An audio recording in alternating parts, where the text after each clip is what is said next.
सद्गुरु निरंतर प्रतिपल शामिल ही रहता है। और फिर जहाँ शुक्राना बनता है कि ये जो प्रेम बख्शा है, दास भी सारी साथ संगत को हृदय से शुक्राना ही कहना चाहेगा कि जो प्रेम आप सबसे इन पिछले चंद महीनों में मिला, निरंतर मिलता आ रहा है। पर जब ये 4-5 महीनों का जिक्र हो रहा है तो आप सब जी ने इतना प्रेम दास को भी दिया कि किसी भी प्रकार की ऐसी महसूसियत नहीं हुई कि कुछ भी फर्क है या दास अकेला है। तो आपके प्रेम ने वो प्रेम दास को भी दिए रखा। और ये जो प्रेम सद्गुरु ने बख्शा है, दास अक्सर कहता है कि यही प्रमाण है भक्ति का, यही प्रमाण है जीवन में ब्रह्म ज्ञान के होने का।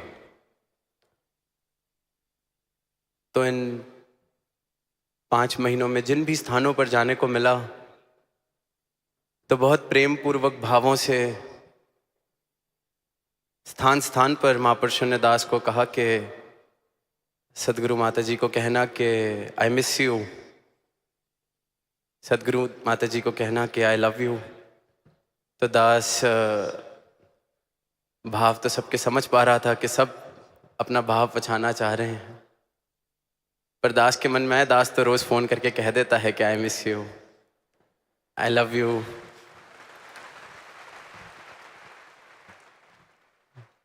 और जब भी किसी महापुरुष ने ये कहना तो दास को यही लगता था कि चलो अपने साथ वाले के मैसेज के साथ आपका मैसेज भी दास दे देगा।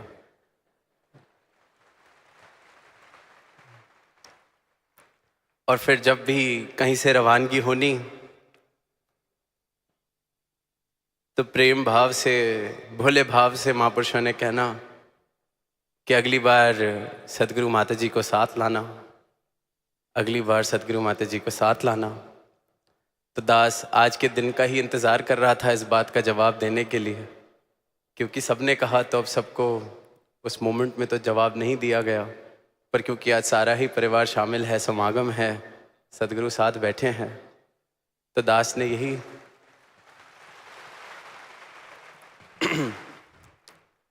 कि जब सबने कहा कि अगली बार सदगुरु माता जी को साथ लाना, तो दास यही कहना चाहेगा कि लाने वाले ये हैं, ये दास को साथ लाएंगे आपके अपने, भेजने वाले भी आप सबके पास ये, और आगे आप सबके बीच अपने साथ लाने वाले भी ये।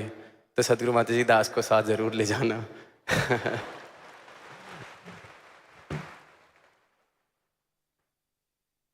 तो ये जो प्रेम है, ये जो मौके हैं, ये जो पल हैं, इनकी कीमत नहीं डाली जा सकती। एक एक पल इतना कीमती, जीवन इतना कीमती।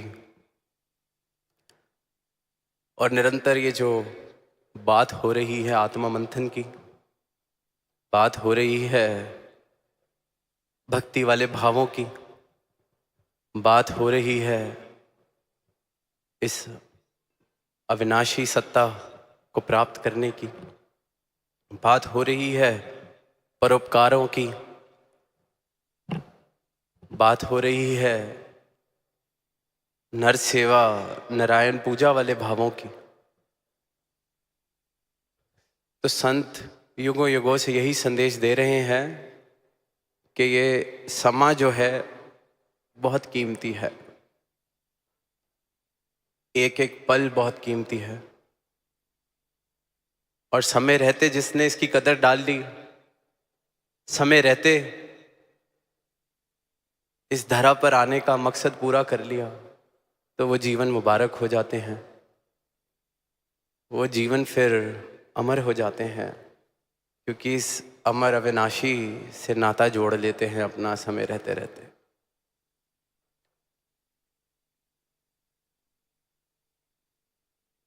अक्सर बैटरी बात की फुली जाती है चार्ज जब हो भी गए। धर्म अमित सर अपने पास है, बुला या ले जाए। धार्मिक भावनाओं की बात होती है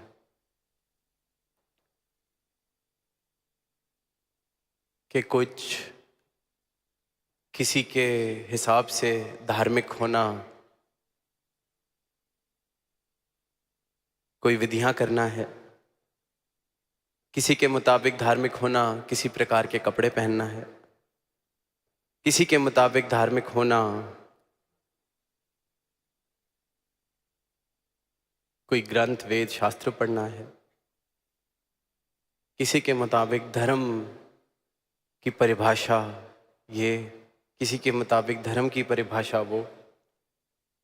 जैसे जैसे स्थान स्थान पर जाते हैं, संस्कृतियां देखते हैं, कल्चर्स देखते हैं, रिलीजन्स ऑफ द वर्ल्ड देखते हैं, सबके अपने अपने भाव हैं और फिर सब कह ये देते हैं कि मंजिल तो एक ही है, जाना तो एक ही जगह है, हम ऐसे जा रहे हैं, आप ऐसे जा रहे हैं। पर आत्मा मंथन करने वाली बात यह है, जीवन के छोटे से छोटे पहलू में भी अगर देखें, जो सबका अपना अपना है, पर्सपेक्टिव जिसे कहा जाता है, ये मेरा पर्सपेक्टिव है, ये मेरा दृष्टिकोण है, ये मेरा हिसाब है, जो सबका अपना अपना है,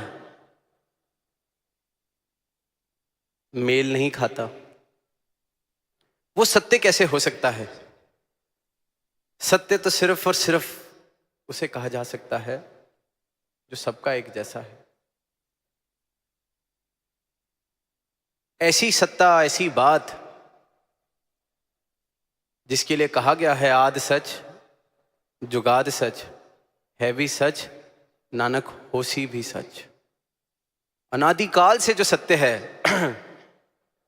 किसी के हिसाब किताब से उसमें फर्क नहीं पड़ता, मेरे हिसाब से क्या सत्य है, जिसे मैं ये बात की तरह सत्य घोषित करता हूं कि मेरे हिसाब से ये सच्चाई है, वो मेरा हिसाब हो सकता है, वो सत्य नहीं हो सकता, क्योंकि सत्य एक है। अक्सर पढ़ने को मिलता है, देखने को मिलता है कि दो लोग जब बात करते हैं और किसी तीसरे से पूछो कि सच क्या है, तो वो कहता है तीन सत्य हैं, एक इसका सत्य, एक उसका सत्य, और जो एक सच में बात हुई जो सत्य है। अब छोटे छोटे एग्जाम्पल्स लेके देखें। इस वक्त रात्रि है, हम सबके लिए बाहर रात्रि है, कोई ये नहीं कह सकता कि मेरे हिसाब से रात्रि है। सत्य है, इस वक्त का इस जगह पर ये सत्य है। अमेरिका में टाइम जोन्स की वजह से वहां का सत्य ये होगा कि वहां सूरज चढ़ चुका है।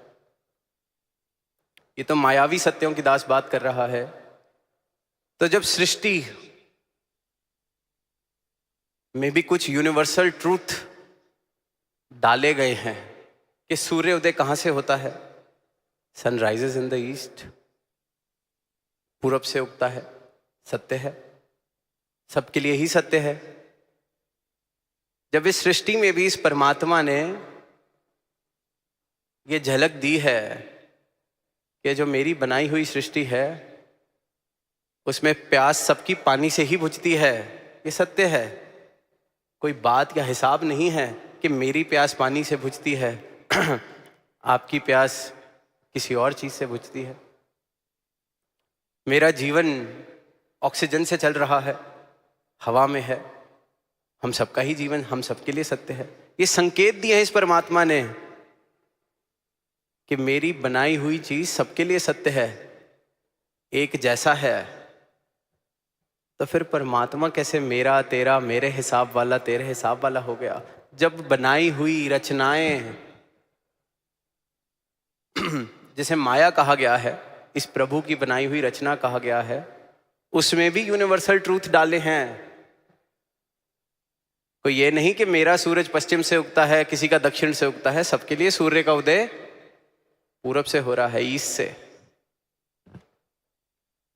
तो बनाने वाला कैसे किसी का पहाड़ में बस सकता है, किसी का गुफा में बस सकता है, किसी का मंदिर में बस सकता है, किसी का मस्जिद में बस सकता है, अलग कैसे हो गया, हिसाब कैसे बन गए।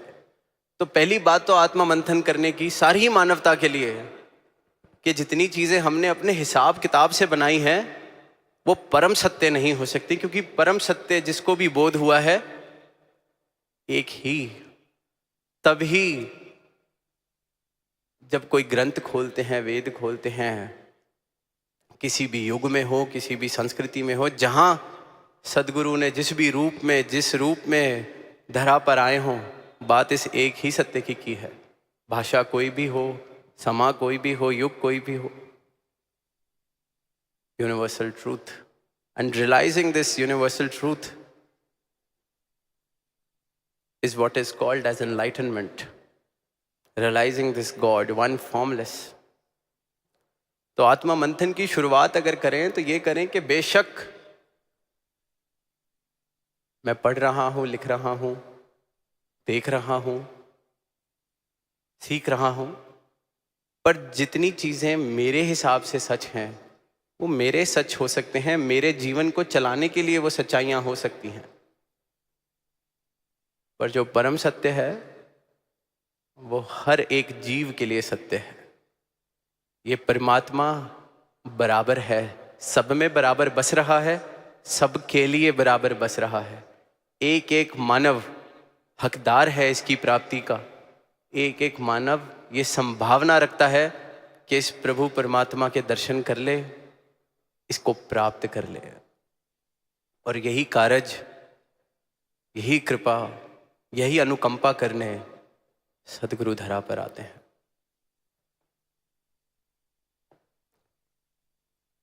निरंतर महापुरुषों के वचन हम सुन रहे हैं, प्रेरणा ले रहे हैं भक्ति के भावों की, दास भावना, भक्ति भावना कि सदगुरु के चरणों में आए, शीश झुकाया, ब्रह्म ज्ञान मिला, जीवन रोशन हो गया, मैं दास बन गया, गुरु का दास बन गया। दास ने पहले भी कुछ महीनों पहले बात कही कि शब्द ही कितना मीठा है गुरदास, कितनी मिठास है। शब्द बोलते हैं और कितनी मिठास गुरदास। जब नाम में इतनी मिठास तो फिर गुरु के दास के जीवन में मिठास कितनी होनी चाहिए। अब मैं खुद को दास कह तो रहा हूं, सदगुरु का दास तो कह रहा हूं, पर जीवन क्या दर्शा रहा है, यह आत्मा मंथन करना, ये मेरी अपनी जिम्मेवारी है, ये मेरा अपना फर्ज है। आज सुबह सेवा दल रैली के दौरान सवाल पूछा एक स्किट के दौरान नौजवान ने कि मिला ही क्या है सेवा से। तो दास के मन में यही भाव आया कि सदगुरु शुक्र है आपका कि आपने इन सवालों को बाहर आने की इजाजत दी, प्रेरणा दी, क्योंकि जो हिचकिचाहट में दब जाती है बात, वो जिंदगी भर संदेह बन के ही रह जाती है, क्योंकि वो किसी डर के मारे, हिचकिचाहट के मारे पूछा नहीं, बस मान लिया, तो फिर पूरी उम्र वो कश्मकश चलती रहती है, वो खेल चलता रहता है। कभी मेरा संदेह ऊंचा हो जाता है, कभी मेरा विश्वास ऊंचा हो जाता है, पर स्थिरता नहीं आती। और आत्मा मंथन करना है तो ये सवाल तो पूछने होंगे। सवाल चाहे कठिन हो, चाहे कड़वे हो, पर पूछने तो होंगे, खुद से पूछने होंगे, प्रश्न करना होगा। पर जब भी प्रश्न करें तो उत्तर प्राप्त हो सके उतनी जगह बना के प्रश्न किया जाए। यही फर्क है प्रश्न करने में और जिज्ञासा पूर्वक प्रश्न करने में। जो व्यक्ति जिज्ञासा, जिसे जिज्ञासु कहा जाता है, जो ढूंढ रहा है कुछ भी जीवन में, कोई भी कला सीखना चाह रहा है, कोई भी बात, या फिर भक्ति के मार्ग पे बात करें, परमात्मा को चाह रहा है, भक्ति चाह रहा है, अगर वो जिज्ञासा पूर्वक मांगता है, जिज्ञासा पूर्वक पूछता है, तो इस बात का मतलब ये है कि वो मान रहा है जो मैं पूछ रहा हूं इसका उत्तर मेरे पास नहीं है, तभी जिज्ञासा है, तभी वो भावपूर्ण है। पहले अपनी अज्ञानता को एक्सेप्ट किया, स्वीकार किया कि ये जो सवाल मैं पूछ रहा हूं जिज्ञासा पूर्वक तभी हो सकता है जब मैं इस बात को मान लूं, एक्सेप्ट कर लूं कि जिस बात का जवाब ढूंढ रहा हूं वो मेरे पास नहीं है। बहुत कठिन हो जाता है जीवन में। देखिए, छोटी सी बात किसी को पूछनी बड़ी मुश्किल लगती है, क्योंकि ऐसे लगता है कि कैसा लगेगा कि मुझे इतनी सीधी सी बात नहीं आती, कैसे पूछूं। गूगल कर लेंगे, ज़्यादा आसान है, निरंतर करते हैं। सर तो हिला दिया, जब सामने से वो व्यक्ति गया तो Google, chat GPT, everything is here for our rescue now. पर जिस पल में मैंने इस बात को स्वीकार किया कि इस बात का जवाब मेरे पास नहीं है, फिर पूछा, तो वो प्रश्न जिज्ञासा भरा प्रश्न हो जाता है, वो बात जिज्ञासा बन जाती है। और प्रश्न सिर्फ इसलिए पूछा कि सामने वाले को बताना है कि हमारे पास सारे ही जवाब हैं, फिर तो दुनियादारी में भी सारे प्रश्न पूछे जा रहे हैं। तो ये आत्ममंथन करना है। संतों की शरण में मैं जाता हूँ, संगत में मैं जाता हूँ, सदगुरु के पास मैं आता हूँ, यहाँ समागम में मैं आया हूँ, संगत में मैं जाता हूँ, तो क्या खाली होके जा रहा हूँ? खाली होऊंगा तो अवश्य भरूंगा। ये भी संकेत परमात्मा ने अपनी सृष्टि में बखूबी दिया हुआ है। किसी नदी में जाते हैं, एक मटका पानी, खाली मटका पानी भरने के लिए उस नदी में डालें, जैसे ही मटका जाता है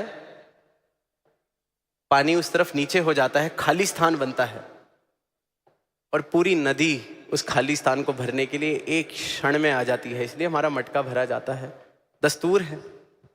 परमात्मा ने हर जगह संकेत दिया है, खाली होगा तुरंत मैं भरता हूं, खाली होने को तो तैयार हो। नदी के अंदर, दुनिया के कोने कोने में ये जो यूनिवर्सल ट्रूथ परमात्मा ने संकेत के तरह दिए हुए हैं, खाली तो हो, भरने के लिए तो मैं हर जगह हूं। एयर प्रेशर, वहां भी यही नियम। तो भाव ये है कि खाली होके प्रश्न पूछे जा रहे हैं, तो जिज्ञासा मान लिया कि नहीं आता, ये आत्ममंथन करना है। तो जीवन में, अध्यात्म में भी और जीवन के हर पहलू में कुछ तभी सीख सकते हैं।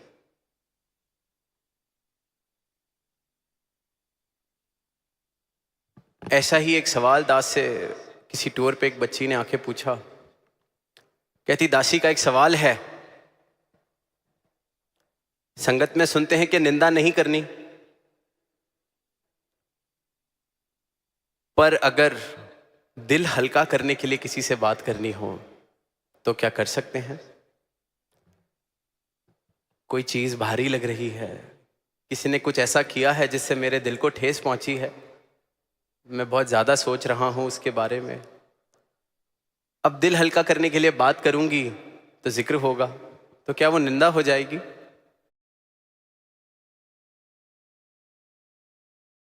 करें, जरूरी है। सुनते हैं कि how important it is to express ourselves.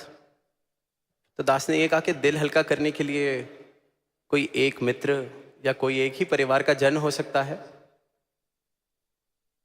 आपका ब्रदर, आपकी सिस्टर, आपके फादर, आपके मदर, या बेस्ट फ्रेंड, बॉयफ्रेंड, हुएवर। तो दिल हल्का तो एक ही बार ही होगा। दिल हल्का करने के बाद फिर तो आगे बढ़ सकते हैं, या दिल हल्का करने के लिए भी अगर मैं 100 लोगों के पास जा रहा हूं, दिल हल्का यहाँ भी थोड़ा सा, दिल हल्का वहां भी थोड़ा सा,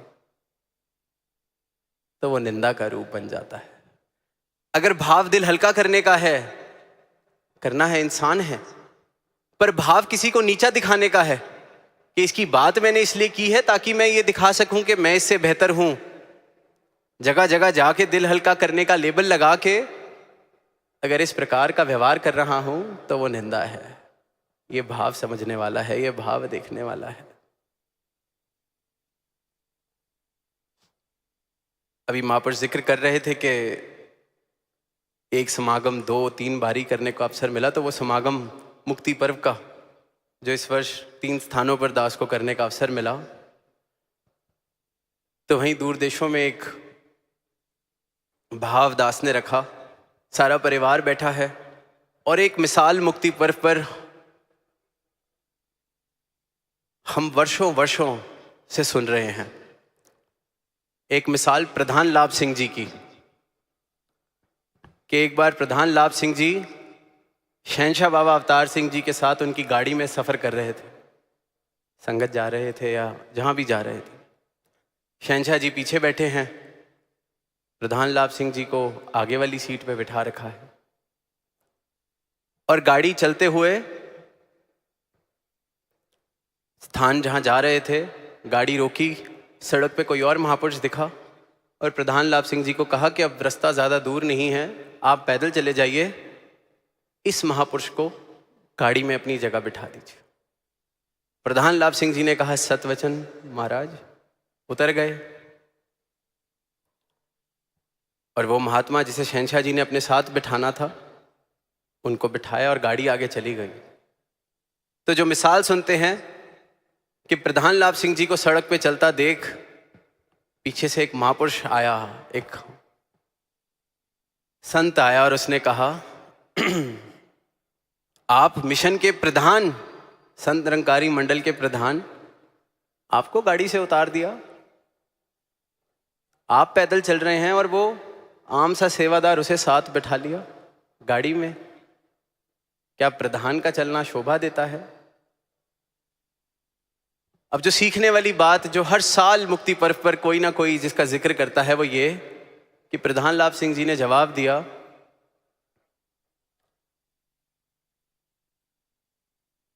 कि तू खुद तो डूबेगा और मुझे भी डुबाएगा।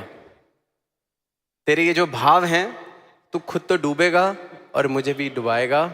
वो सदगुरु हैं, वो जो कर रहे हैं हमारे लिए भला है। मिसाल हम सुन रहे हैं, सुना रहे हैं। अब आत्ममंथन करने का विषय क्या है? मैं किस श्रेणी में हूं?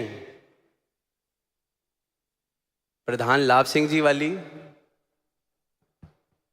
या वो जो महापुरुष जो इंतजार कर रहा था कि ये गाड़ी से उतरे और मैं उनके मन में ये भाव डालूं, आपको उतार दिया? मेरी श्रेणी क्या है? जब मेरे पास आके कोई मुझे ये कहता है आपको पीछे बिठा दिया, अंथक सेवादार हैं आप, भक्त हैं आप, आपको पीछे बिठा दिया, मेरी अवस्था क्या है उस वक्त? क्या ये चेतनता, क्या ये भाव आता है कि महापुरुषों आप खुद तो डूबोगे, मुझे भी डुबाओगे? या मैं भी कह देता हूं बात तो ठीक है, बात तो बिल्कुल ठीक है। आज संगत में वो एग्जाम्पल दिया कि थड़ा बना दो, थड़ा तोड़ दो, तो गाड़ी हटाने को ही जरा कह दिया। क्या मेरी गाड़ी को ही हटाने को कह दे तो मेरे साथ चलने वाला ये कह देता है अरे आपकी गाड़ी को नहीं पहचाना, आपकी गाड़ी हटाने को कह दी? मेरी अवस्था क्या है? क्या मैं उस पल में जवाब दे पाता हूं कि महाराज मुझे बख्शो, आप तो डूबोगे, मुझे भी डुबाओगे? मेरी अवस्था क्या है? आत्मा मंथन इस बात का करना है, इस बात का होना है। पास नहीं मिला, एक ही पास मिला, साथ वाले को 10 पास दिए हैं। मैंने किसके साथ अपने आप को घेरा हुआ है? जो ये सवाल पूछने के लिए हमेशा मेरे आसपास घूमते रहते हैं, किस श्रेणी का संत मैं अपने साथ लेके चल रहा हूं? जो वेट कर रहा है, पास नहीं मिला, आपको नहीं जानते, आप तो परिवार हैं, आप तो अंथक सेवादार हैं, आप तो गुरु के परिवार से हैं, आप तो जोनल इंचार्ज हैं, आप तो फलानी कमेटी के मेंबर हैं। मैंने किससे अपने आप को घेरा हुआ है, ये आत्मा मंथन मुझे करना है।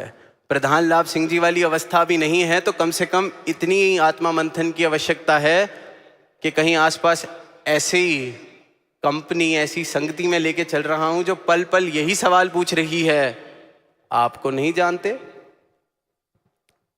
आपको पास नहीं दिया, आपकी गाड़ी नहीं पहचानी, आपको नहीं देखा। तो ये आत्मा मंथन मुझे करना है कि कहीं मैं तो नहीं डूब रहा, या खुद भी जो डूबने वाले हैं उन्हीं के साथ तो नहीं घेरा हुआ मैंने। जिस कश्ती में तरना है कहीं उसी में खुद छेद तो नहीं कर रहा।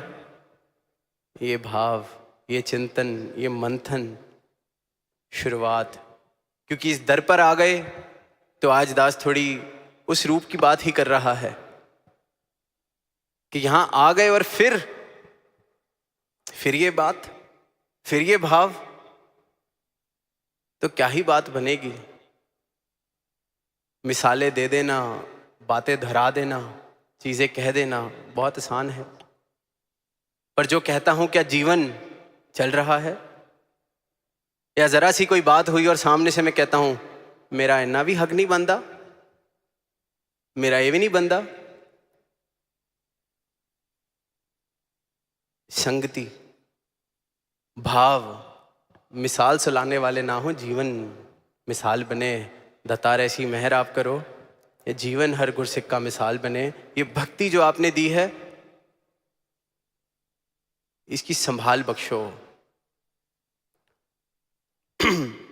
एक कहानी पीछे पढ़ने को मिली। एक इंसान था गांव में रहने वाला। गांव में जो चीजें बनती थीं, कोई कुम्हार कुछ बनाता या कोई और चीजें, वो उनसे इकट्ठी करता था और अपने गधे पर लाद कर एक शहर में बेचने जाता था। यही उसका व्यवसाय। बढ़िया जिंदगी चल रही, शहर में भी सब उसको जानते, 4-5 दुकानदार जिनके पास जाके सब कुछ बेचाता था। अब एक दिन ऐसे ही शहर में गया तो सामने से एक आदमी चलता हुआ आ रहा और उसने देखा कि आज इसके गधे के गले में कुछ बंधा हुआ है, चमकता हुआ पत्थर एक बंधा हुआ है। गधे के गले में कुछ अनोखा सा चमकता हुआ बांध के घूम रहा है। अब जिस इंसान ने देखा उसकी नजर परखने वाली थी, उसने देख लिया कि ये हीरा है जो उसने गधे के गले में बांधा हुआ है। जाता है उससे सहज में ही पूछता है कि गधे के गले में क्या बांधा है अपने? कहता है पता नहीं, आज शहर की तरफ आ रहा था, रास्ते में कुछ पड़ा हुआ दिखा, चमक रहा था, पसंद आ गया तो मैंने इसके गले में बांध दिया। कहता अच्छा, चल ये मुझे दे दे, तुझे 10,000 रुपये दिए, ये मुझे दे दे। अब वो गधे का मालिक जो था उम्मीद तो नहीं कर रहा, उसे लगा पत्थर 10,000 रुपये मिल रहे हैं, पर कहता नहीं, 20,000 दोगे तो मैं ये देता हूं। उस सामने से कहता है नहीं, 10,000 पत्थर दे दे। वो कहते नहीं, 20,000 में ही दूंगा, और आगे चला जाता है। अब जो हीरा पहचानने वाला था वो जानता था कि कीमत लाखों की है, शायद करोड़ों की कीमत है। सोच रहा है मन में कि किस मूर्ख को ये पत्थर मिल गया है, गधे के गले में बांध के घूम रहा है। थोड़ी देर में जाता है कि चलो 20,000 दिए, बात खत्म करते हैं। पहुंचता है उसके पास और देखता है गधे के गले में वो पत्थर नहीं है। पूछता है उससे, अरे वो पत्थर कहाँ गया? ले 20,000 देता हूं। गधे का मालिक कहता है वो तो मैंने बेच दिया पिछली दुकान पर, पूरे 50,000 में बेचा है। अब वो जो हीरे को परखने वाला था कहता, गधे, मूर्ख, लाखों करोड़ों की चीज तूने 50,000 में बेच दी, अकल नहीं है तुझे? गधे का मालिक कहता है कि साहब, होऊंगा मैं गधा, होऊंगा मैं मूर्ख, पर फिर उस हिसाब से आप क्या होए जो 10,000 के पीछे करोड़ों की चीज छोड़ दी? मुझे तो नहीं पता था कि वो करोड़ों का है। आपने जानते हुए 10,000 के पीछे करोड़ों रुपए की चीज छोड़ दी, लाखों की चीज छोड़ दी। तो अगर मैं गधा हूं, आप क्या हैं? जिसके पास तो कीमत नहीं है उसकी तो फिर माफी है, अनजान है। हमारा क्या होगा अगर सब कुछ जानते हुए किसी बात के लिए ये हीरे वाला सौदा छोड़ दिया? कहीं ये नहीं मिला, कहीं ये नहीं पूछा, कहीं किसी ने जरा सा कुछ कह दिया, उसने 10,000 के पीछे करोड़ों का हीरा छोड़ा, मैंने छोटी सी बात के लिए ये अनमोल रतन, राम रतन धन छोड़ दिया, सदगुरु का दर छोड़ दिया।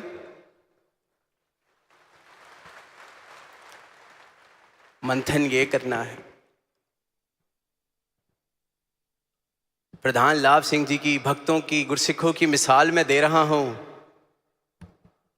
पर अपना आनंद किसी ने गाड़ी रोक दी या नहीं पहचानी, अपना आनंद इसलिए छोड़ दिया, अमृत इसलिए छोड़ दिया, उसमें विष इसलिए घोल दिया, जबकि जानता हूं, बचपन से सुन रहा हूं। तो हमें क्या कहा जाएगा? आत्मा मंथन इस बात का करना है। जिसके पास तो पहचान नहीं, उसे तो कुछ नहीं कहा जा सकता। मुझे किसी ने वहां बिठा दिया, यहाँ बिठा दिया, ये कर दिया, वो कर दिया, 2 की जगह 4 पास दे दिए, 4 की जगह 1 पास दे दिया, 1 भी नहीं दिया। कौड़ियों के बदले राम रतन धन, सदगुरु के चरण, इनसे मैं दूर। तो अगर वो गधे वाला मालिक गधा है, मूर्ख है, तो हम सबको क्या कहा जाएगा? आत्मा मंथन इस बात का करना है। तो क्योंकि समय हो रहा है और इस बार क्योंकि एक दिन बड़ा है, तो दास को भी कल एक अवसर दोबारा मिलेगा, तो बाकी भाव दास अपने कल रख देगा। पर तब तक के लिए ये आत्म मंथन करें कि इस आनंद के समुद्र में आए हुए हैं, समागम चल रहा है, यहां भी अगर मैं आनंद नहीं ले पा रहा,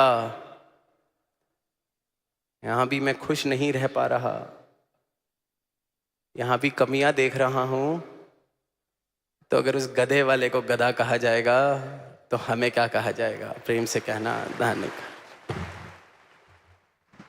संगत जी, प्यार से कहना धन निरंकार जी।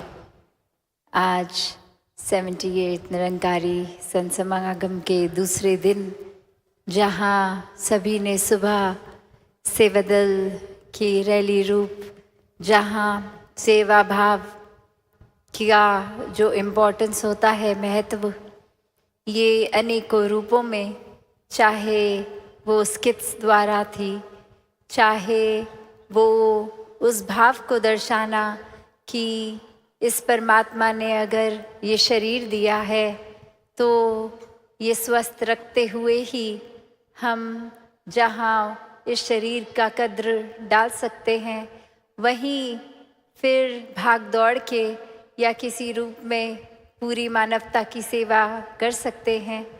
तो कैसे ये तोहफे को हमने स्वस्थ रखना है, इस भाव और अनेकों मन की अवस्था के ऊपर फोकस करते हुए भी, कि कैसे एक सेवा का मतलब ये नहीं कि बस हम दिखें, नज़र आएं, कुछ नज़रों ने देखा और वाहवाही हुई कि ये तो थकते नहीं, ये तो बस एक अपनी नींद आराम का परवाह नहीं करते हैं और बस सेवा करते हैं या फिर एक फाइनेंशियल कंट्रीब्यूशन इतनी देते हैं, ये कुछ भी मन पे ऐसी बात आनी तो मन की ये अवस्था बिगड़ जाती है। कैसे ये सेवा तो समर्पित होके होती है इस निराकार, इस प्रभु परमात्मा के प्रति के कर्ता ये निराकार है। एक अगर बल भी बख्शा तो ये कृपा है। और कैसे एक अपने अंदर कर्ता भाव लाते ही ये अहंकार मन में जन्म ले लेता है, और फिर अहंकार के आते ही ये सीरीज ऑफ थॉट्स या ऐसे भाव आने लग जाते हैं कि जहाँ हम खुद ही अपने आप को सबसे श्रेष्ठ ऐसा मानना शुरू कर देते हैं कि हमसे ज़्यादा अच्छा कोई सोच नहीं सकता, ये कार्य तो हमसे ज़्यादा कोई अच्छा नहीं कर सकता। ये चीज़ जो एक कोई दिक्कत थी, कितनी जल्दी इतनी कुछ ही देर में इस प्रॉब्लम का सल्यूशन मेरी बुद्धि ने निकाल दिया। तो ऐसे अनेक भाव, चाहे वो सूक्ष्म रूप से या फिर कोई बड़ी बात से, ये फिर मन में उतरते रहते हैं।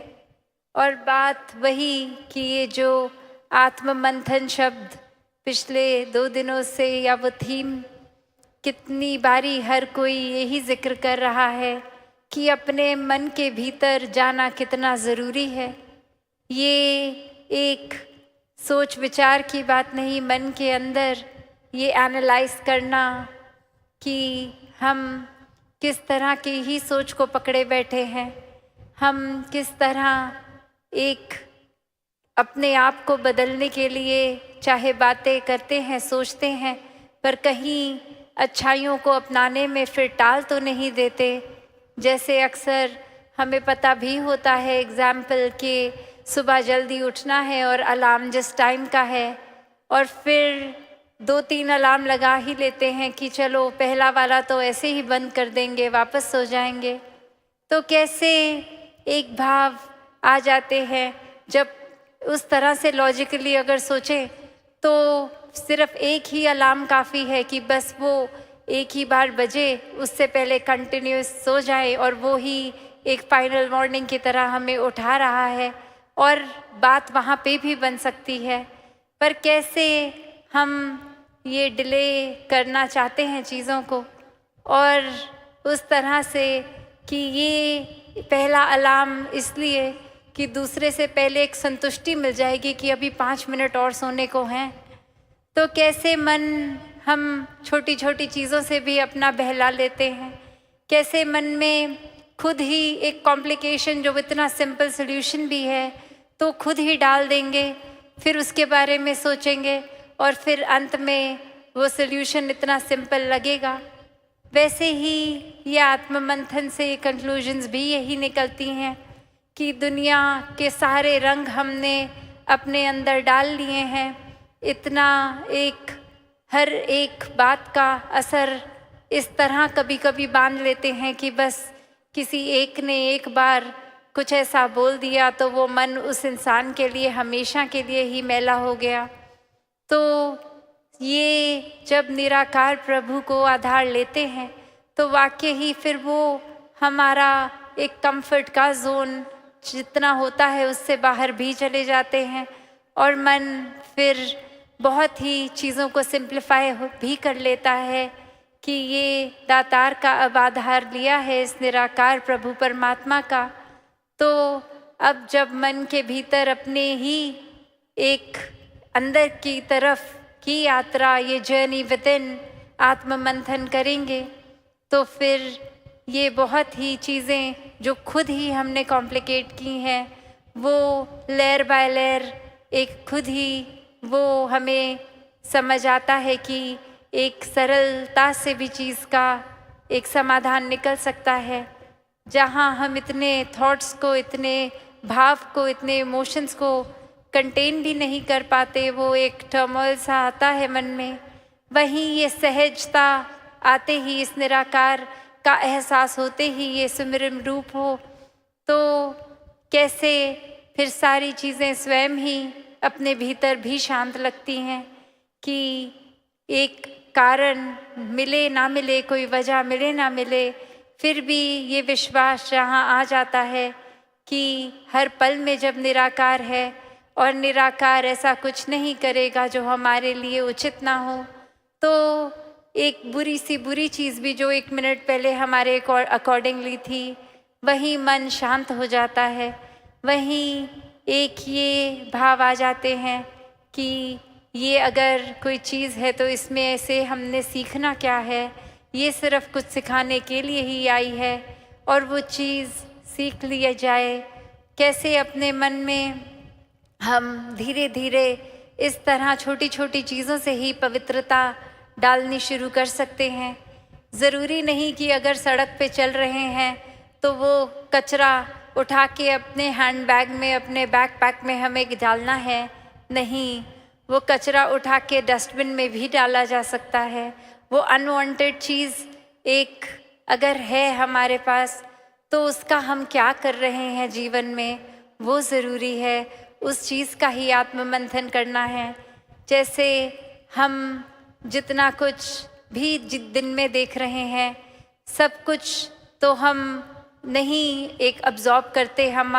हमारा दिमाग उस तरह से चीज़ों को फ़िल्टर करता है कि जो प्रायोरिटी लगे वो दिन के एंड तक भी चीज़ याद रहती है। और कितनी चीज़ तो हमने चाहे दिन में अनेकों थॉट सोचे भी, अगर हम गिनती करने आए तो आधे से ज़्यादा तो कॉन्शियसली याद भी नहीं होंगे क्या क्या आज सोच लिया।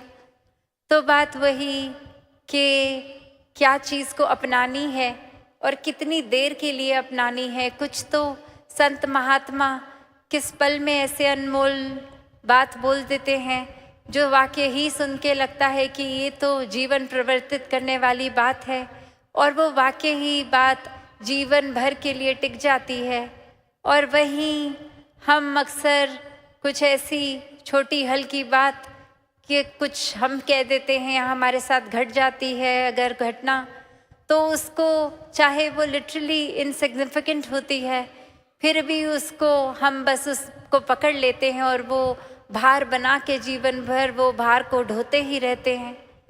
तो यहाँ वही बात कि कैसे हम अगर कुछ कर भी रहे हैं तो वो शुरुआत कहाँ से हुई, वो हमारे अंदर से ही शुरुआत हुई।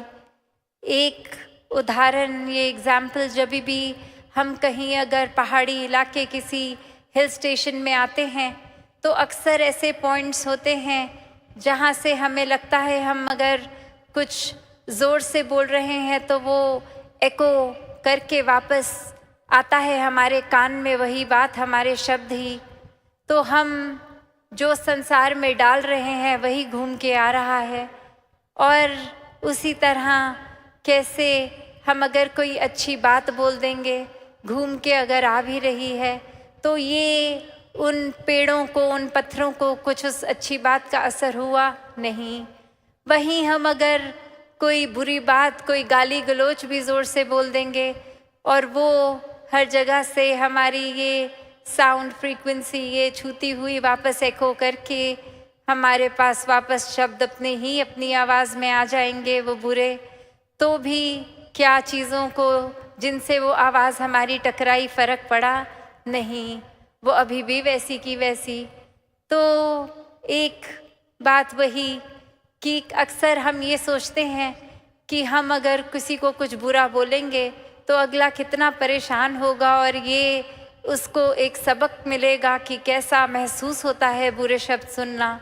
उसके लिए बोल भी दे हम तो उस इंसान को उसी पत्थर और पेड़ की तरह हो सकता है कोई फ़र्क भी ना पड़े हमारे शब्दों का, पर वो वापस हम पर जब घूम कर आई, रात की नींद हमने खुद अपनी ख़राब कर लेनी थी। उससे एक रात पहले जो तैयारी कर रहे थे कि कल तो मौका मिलेगा, वो व्यक्ति मिलेगा, ये पॉइंटर्स बना लिए हैं, इसको बहुत सार्कास्टिकली उसके आगे रख दिएंगे, तो उसका मन कितना ख़राब हो जाएगा। तो कैसे अक्सर एक हम अपना ही, जैसे दासी वो एग्जाम्पल देती है कि अपना खुद का हम हाथ कितनी बार जला लेते हैं सिर्फ ऐसी कोई गर्म चीज़ पकड़ने के लिए जो नियत रखते हैं वो गर्म चीज़ सामने वाले पे फेंकेंगे, अगला जल जाएगा। और वो निशाना हमारा लगे, उस इंसान को वो चीज़ ना लगे, पर जितनी देर वो चीज़ हमारे हाथ में है, हमारा हाथ तो कंपल्सरी ये एक जलेगा ही जलेगा, वो तो कोई दूसरा उसमें ऑप्शन ही नहीं है। तो चीज़ें क्या अपने पास रखनी है मन में, क्या नहीं। और सिर्फ ये कोई एक वो बात नहीं कि समाज में एक बिहेवियरल बात की ही ऐसी नहीं हो रही कि अच्छे कर्म या बुरे कर्म, वो भी एक ब्रॉडर अगर आत्ममंथन की जहाँ बात हो रही है, सब बातें उसमें आती हैं। पर असल में तो ये अपनी खुद पे काम करने वाली बात है, ये अपने सुधार की बात है। वो चाहे हर तरीके का हो, पर जिन्होंने ये स्पिरिचुअल ग्रोथ को ही प्राथमिकता दी है, आध्यात्मिक पहलू को अपने अंदर इतना आत्ममंथन करके पक्का कर लिया, ये प्रभु परमात्मा से अपना नाता और गहरा जोड़ लिया, तो अक्सर हम खुद ये महसूस भी करते हैं कि जब भी हम ऐसे फील करते हैं कि हम स्पिरिचुअली ग्रो कर रहे हैं, तो बाकी सोशल पहलू, बिहेवियरल पहलू, संसार के अपने व्यवहार, अपने सामाजिक रिश्ते, सब खुद ब खुद बेहतर हो जाता है, क्योंकि मन हमारा एक टिक रहा है सही जगह। वो एक पॉजिटिविटी की शुरुआत होते हुए वो हर पहलू में जीवन के फिर एक रिपल इफेक्ट से पहुंचती है। तो मन ही हमारा अशांत हो तो वो अशांत हम खुद भी अंदर से महसूस करेंगे अशांति। और हम एक जिस तरह एग्जाम्पल दासी ने ये दिया कि जो शब्द बोलेंगे, अगर हम कुछ इरिटेट होके, एक चिड़चिड़ होके शब्द ऐसे बोलेंगे, तो वो एक अंदर की स्थिति ही बाहर आई है और वही हम पहुंचाएंगे और वही वापस मन को तंग करेंगे शब्द हमारे अपने खुद के हमें भी। तो ये अंदर ही इस तरह परमात्मा को एक हमेशा के लिए अगर धारण कर लें 24 घंटे के लिए, तो फिर वाकई ही इस एहसास में कि ये परमात्मा की जीवन में मौजूदगी है, ये परमात्मा तो हर समय ही अंग संग है, सिर्फ हम ही इससे दूर होते हैं। वो पल जब ये हमेशा आँखों के सामने होने के बावजूद भी हम ही अपनी आँखें इससे चुरा लें, तो ये फैक्चुअली परमात्मा को तो फ़र्क नहीं पड़ेगा कि हम इसको देख रहे हैं कि नहीं। ये तो हमारी ही बेहतरी के लिए है कि हम वाकई ही अपना सुधार तब तक ही कर पाएंगे जब जब परमात्मा को मन में एक पक्की तरह विराजित कर लें।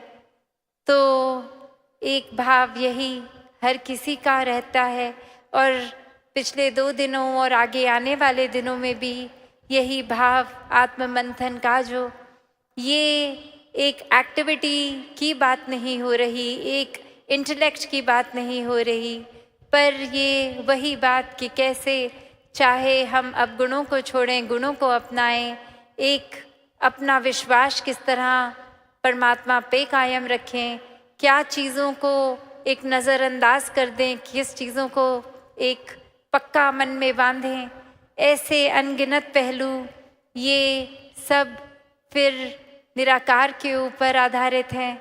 तो स्पिरिचुअल ग्रोथ तो होगी ही, साथ में पल पल हम एक उस पहलू को भी अपने मानवीयता जो होती है, एक ह्यूमन वैल्यूज़ की बात होती है, दैवीय गुण, वो भी और जीवन में मजबूत होते हुए सभी पहलू हमारे एक हमको ही एक हमारी ही बेटरमेंट के लिए है, हमारा ही सुधार हो रहा है। और ये सुधार सिर्फ इसलिए नहीं कि कोई दिखाने के लिए किसी को, ये तो उतना ही सुधार हम एकांत में अपने कमरे में अकेले बैठे भी तो भी, या फिर 50,000 लोगों के बीच में बैठे तो भी। तो बात यही कि जहाँ सुधार की बात है वहाँ एक आत्ममंथन ज़रूरी है, वरना तो ऐसे भी व्यक्ति हैं संसार में कि जिनका खुद को तो ये रियलाइज़ करना बहुत दूर की बात कि किसी को चोट पहुंचाई है, अगर कोई बोल भी दे तो उल्टा उसी इंसान को और क्रोधित होकर जवाब देते हैं। तो ऐसे भाव भक्तों संतों के नहीं होते। ये तो हमेशा क्षमाशील ही रहते हैं। एक गलती हो ना हो, एक भाव मन में यही आता है कि सुधार अपना हमेशा हो। अगर किसी ने पॉइंट आउट की है कोई कमी, तो एक हमारा ही भला किया है उस व्यक्ति ने, ताकि हम और बेटर हो सकें। अपने मन में ये भाव तो संत आने ही नहीं देते कि अगर किसी ने कुछ गलत किया है तो उसको पलट के बोलें कि हाँ, आप तो बिल्कुल ही परफेक्ट हो जो हमको इतना सुना रहे हो। नहीं, संत तो उस व्यक्ति के मन से इतना शुक्राना करते हैं कि शुक्र है आपने हमारी ये कमी हमारे सामने रख दी, और इसी समय ये हम चेतन हो गए, इसका सुधार करना है। और फिर वो सुधार कोई डिलेड नहीं होता, वो उसी पल सुधार शुरू होता है।